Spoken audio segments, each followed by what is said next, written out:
ఈరోజు జరిగినటువంటి రాష్ట్ర ప్రభుత్వ కేబినెట్ సమావేశంలో దాదాపు 41 అంశాల మీద ప్రభుత్వం నిర్ణయాలు తీసుకోవడం జరిగింది.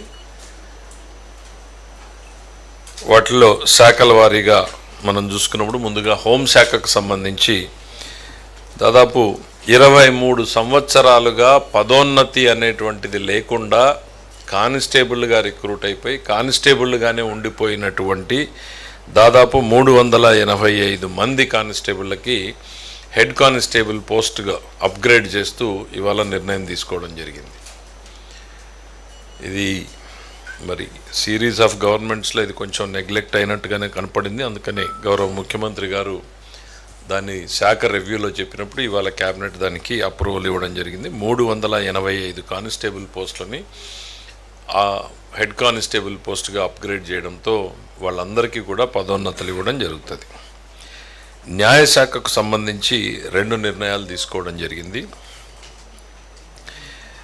గౌరవ సుప్రీంకోర్టు ఆదేశాల మేరకు కొన్ని పోస్టుల్ని క్రియేట్ చేయమని చెప్పి సుప్రీంకోర్టు ఆదేశాలు ఇవ్వడం జరిగింది. దాని ప్రకారం దాదాపు రాష్ట్రంలోని న్యాయ విభాగాల్లో మొత్తం 21 పోస్టుల్ని క్రియేట్ చేయడం జరిగింది.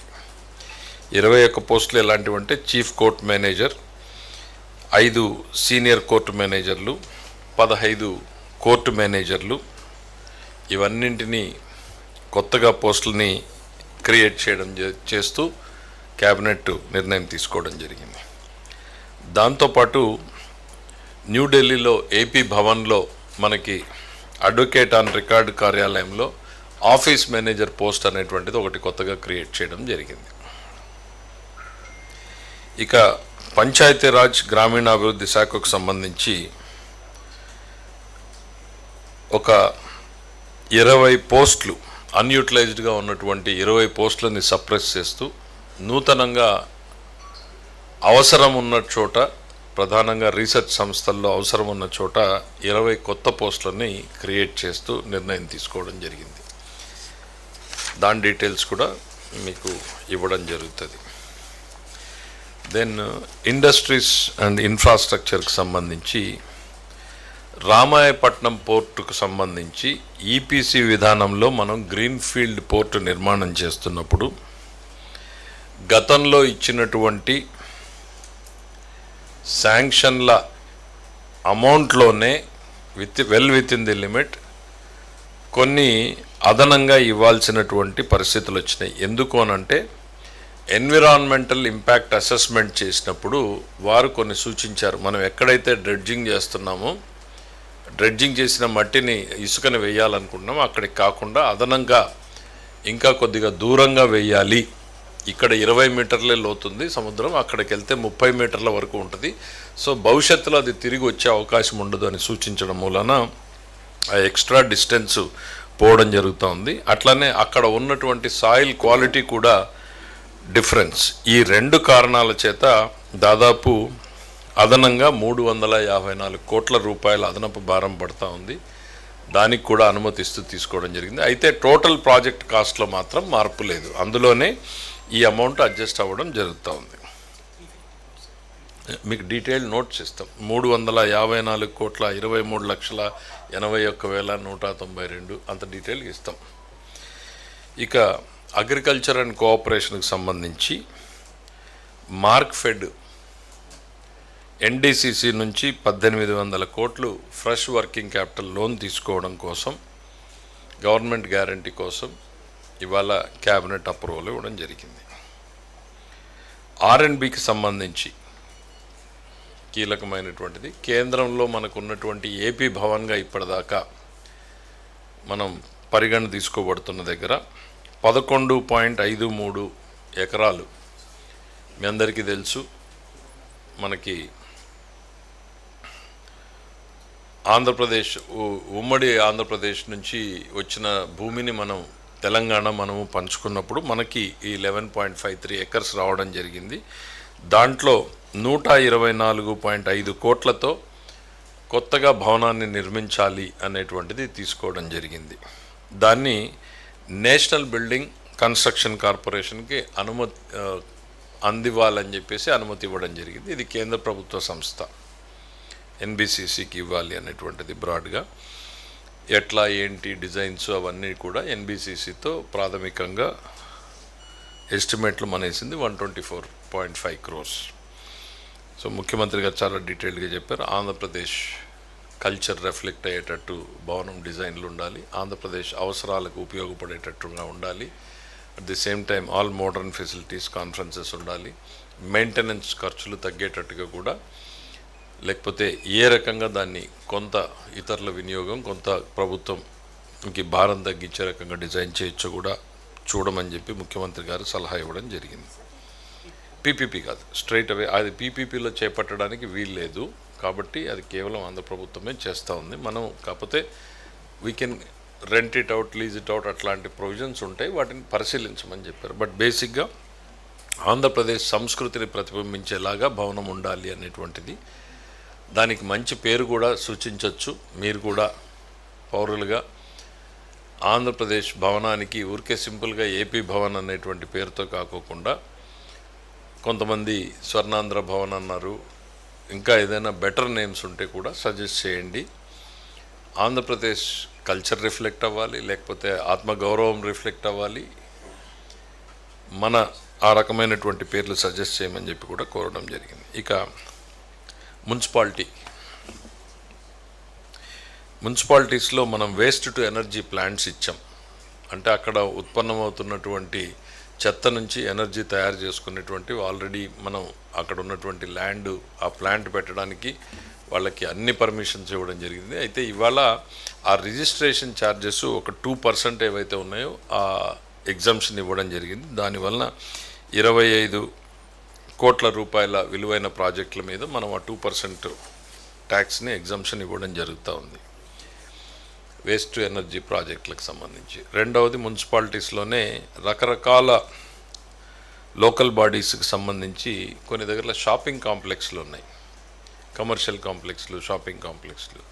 దానికి యూనిఫామ్ రేటు లేకుండా ఉంది, ఒక్కో దగ్గర ఒక్కో రకంగా ఉంది. దాన్ని మొత్తం ఒక యూనిఫామ్ రేట్కి, టర్మ్స్ అండ్ కాంట్రాక్ట్, ఒక రేట్ అని కాదు, యూనిఫామ్ టర్మ్స్. ఇప్పుడు ఏంటంటే కొన్ని దగ్గరలో 3 సంవత్సరాలకి లీజ్ ఎన్హాన్స్ చేసేలాగుంది, కొన్ని దగ్గరలో 1 సంవత్సరానికి ఉంది, కొన్ని దగ్గరలో 2 సంవత్సరాలకు ఉంది. అట్లా కాకుండా యూనిఫామ్గా ఎవ్రీ ఇయర్ 7% ఇంక్రీజ్ చేసేటట్టు ఒక అమెండ్మెంట్ చేయాలనేటువంటిది. అట్లనే మున్సిపాలిటీ గతంలో గ్రౌండ్ ఫ్లోర్కి అదే రేట్ ఉంది, ఫస్ట్ ఫ్లోర్కి అదే రేట్ ఉంది, సెకండ్ ఫ్లోర్కి అదే రేట్ ఉంది. సహజంగా మనందరికీ తెలుసు ఫస్ట్ ఫ్లోరు సెకండ్ ఫ్లోరు రేట్లు తక్కువ వెళ్తాయి. అందుకని గ్రౌండ్ ఫ్లోర్ మీద ఫస్ట్ ఫ్లోర్ 20% తక్కువ ఉండేటట్టు, సెకండ్ ఫ్లోర్ అయితే 30% తక్కువ ఉండేటట్టు ఒక uniform policy across the state implement చేయాలనేటువంటిది నిర్ణయం తీసుకోవడం జరిగింది.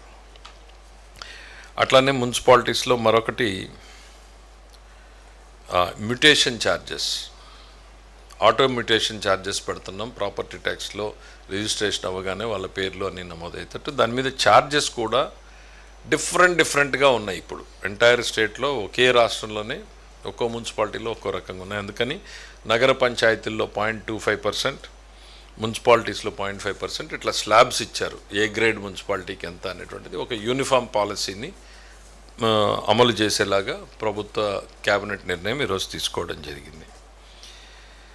మరి దాంతోపాటు ఎంఏయుడిలోనే కృష్ణానది యొక్క కుడిగట్టు, మనం జనరల్గా కామన్ లాంగ్వేజ్లో కరకట్ట అని పిలుస్తున్నాం. ఇక్కడ ఈ కరకట్టని మోడర్నైజ్ చేయడానికి గతంలో ఎస్టిమేట్ వేస్తే కాంక్రీట్ వాల్ వేయాలనుకున్నప్పుడు 1304 కోట్లు ఎస్టిమేట్గా వేయడం జరిగింది. అయితే డిజైన్ని మార్చి మట్టి కట్టనే ఎక్స్పాండ్ చేసి రకంగా డిజైన్ చేయడంతో అది కేవలం 443 కోట్ల రూపాయలతో అయిపోతూ ఉంది. సో వెల్ ప్రూవెన్ మనకు ఉన్నటువంటి కరకట్టని వైడెన్ చేస్తూ, స్ట్రెంగ్తన్ చేస్తూ, లెంగ్త్ను కూడా ఎక్స్టెండ్ చేస్తూ అన్నింటినీ తీసుకుంటే 443 కోట్లతోనే అయిపోతూ ఉంది. దానికి ఈరోజు క్యాబినెట్ ఆమోదం తెలిపింది. గతంలో అది 4.2 ఏదో ఉంది, ఇస్తారు మీకు డీటెయిల్గా ఇవ్వమని చెప్తాను. 4. ఆ కరకట్ట ఇప్పుడు ఏదైతే ఉందో ఒరిజినల్ డిజైన్, దాన్ని కాంక్రీట్ వాల్స్ వేసారు, 2 వాల్స్ వేసేటట్టు పెట్టారు. కాస్ట్ ఎక్కువ ఉంది, అంత అవసరం ఉండకపోవచ్చని రకరకాల డిస్కషన్ జరిగిన తర్వాత సంబంధిత శాఖలన్నీ కంబైన్డ్గా ఎఫర్ట్ చేసిన తర్వాత ప్రూవెన్ ట్రెడిషనల్గా మనం ఏదైతే వాడుతున్నామో మట్టి కట్టని విత్ రివిట్మెంట్ వేసేయడం మూలన సేమ్ బెనిఫిట్ వస్తుంది, మనకి బ్యూటీ కూడా బాగుంటుంది, న్యాచురల్గా ఉంటుంది అనేటువంటి దాంతో చేయడంతో 443 కోట్ల రూపాయలతోటే అయిపోతూ ఉంది. అంతకుముందు దాదాపు 1300 crores వేసినటువంటి 11 కిలోమీటర్స్ టోటల్ కరకట్ట, 4 కిలోమీటర్స్ న్యూ రోడ్ ఇంకా ఎక్స్టెన్షన్కి సంబంధించి అనుకుంటా. సేమ్ సైడ్ అంతే కదా. దెన్ నెక్స్ట్ ఎంఏయుడికి సంబంధించి మనము ఇంటెగ్రేటెడ్ అమరావతిలో మనం ఏదైతే కాంప్లెక్స్ కడతా ఉన్నామో, ఆఫీసెస్ కాంప్లెక్స్, ప్రభుత్వ సెక్రటరేట్ భవనాలు మరియు హెచ్ఓడి కార్యక్రమాలు, జిఏడి టవర్సు ఇవేవైతే కడుతున్నామో దానికి సంబంధించినటువంటి గ్లాస్ క్లాడింగు, క్రౌను, యాట్రియము, క్యానపీ, స్కైలైటు, కాలం క్లాడింగు, పీవీ ప్యానల్సు, బిఎంయు ఇవన్నీ చాలా డీటెయిల్డ్గా లిస్ట్ ఉంది. అవన్నింటినీ కంబైన్డ్ అడ్మినిస్ట్రేటివ్ అప్రూవల్ వాటికి దాదాపు 2540 కోట్లకి ఇవ్వడం జరిగింది. సెక్రటరేట్ భవనాలకు సంబంధించినటువంటి వివిధ పనులకు సంబంధించినటువంటిది అడ్మినిస్ట్రేటివ్ అప్రూవల్ ఇవ్వడం జరిగింది. అంటే హెచ్ఓడి సెక్రటరేటు, హెచ్ఓడిసు, జిఏడి టవర్సు ఏవైతే ఉన్నాయో అవన్నీ మీరు ఇచ్చేటప్పుడు డీటెయిల్గా కొంచెం ఏమేమి ఆ సంబంధిత శాఖ ఇచ్చిన డీటెయిల్స్ షేర్ చేయండి. రెండవది పురపాలిక పట్టణాభివృద్ధి శాఖ సేమ్ క్వాంటమ్ వ్యాలీకి ఏవైతే ట్విన్ టవర్స్ మనం కట్టాలనేటువంటి ప్రతిపాదన ఉందో T1, T2 shell and core ఆ బేస్ స్ట్రక్చర్ కట్టడానికి 1200 కోట్ల రూపాయలు, 1208 కోట్ల రూపాయలకి అడ్మినిస్ట్రేటివ్ శాంక్షన్ని వాళ్ళ క్యాబినెట్ ఆమోదించింది. దాదాపు అందులో 37 లక్షల చదరపు అడుగుల కన్స్ట్రక్షన్ చేయడం జరుగుతుంది. ఇవి 2 టవర్స్గా నిర్మాణం చేయడం జరుగుతుంది. ఒక్కొక్కటి 43 అంతస్తులు ఉంటాయి. దీంట్లో క్వాంటమ్ టెక్నాలజీస్కి సంబంధించినటువంటి స్టార్టప్స్, కంపెనీస్ వారికి అవసరమైనటువంటి అన్ని ఫెసిలిటీసు ఆ క్వాంటమ్ టవర్స్లోనే ఏర్పాటు చేసేటట్టు నిర్ణయం తీసుకోవడం జరిగింది. దెన్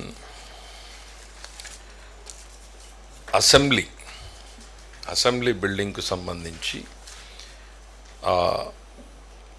ఆ స్పైర్, సెంట్రల్ స్పైర్ అనేటువంటిది పిలుస్తారు. ఆ central spire, parking ring, approach bridges ఇవన్నింటికి కలిపి దాదాపు 798 కోట్ల రూపాయలకి అడ్మినిస్ట్రేటివ్ శాంక్షన్ ఇవ్వడానికి క్యాబినెట్ ఆమోదం తెలిపింది.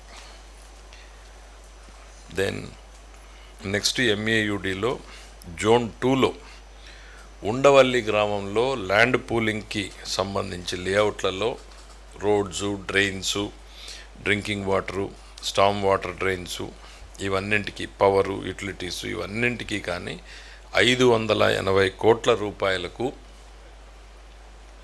పరిపాలన ఆమోదం తెలపడానికి క్యాబినెట్ ఆమోదించడం జరిగింది. మీకు తెలుసు ఉండవల్లి లేట్ ఎక్విజిషన్ అయింది.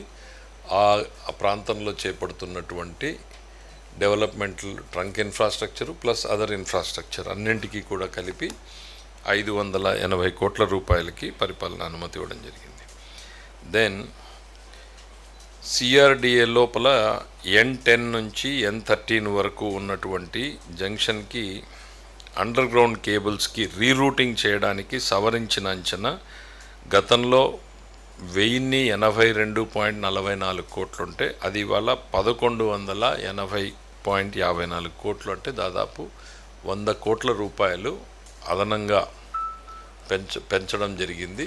దానికి పరిపాలన అనుమతికి ఇవ్వడానికి క్యాబినెట్ ఆమోదం తెలిపింది. మరి అట్లానే గతంలో సిఆర్డిఏకి సంబంధించినటువంటి భూముల్ని రెవెన్యూ శాఖకు ఆన్ పేమెంట్ ఇవ్వడం జరిగింది. ఆ పేమెంటు ఇవ్వకపోవడం వలన ప్లస్ పాలసీ నిర్ణయం ప్రకారం కూడా ఆ భూముల్ని తిరిగి సిఆర్డిఏ వెనక్కు తీసుకోవడానికి ఈరోజు క్యాబినెట్ అనుమతిని ఇవ్వడం జరిగింది.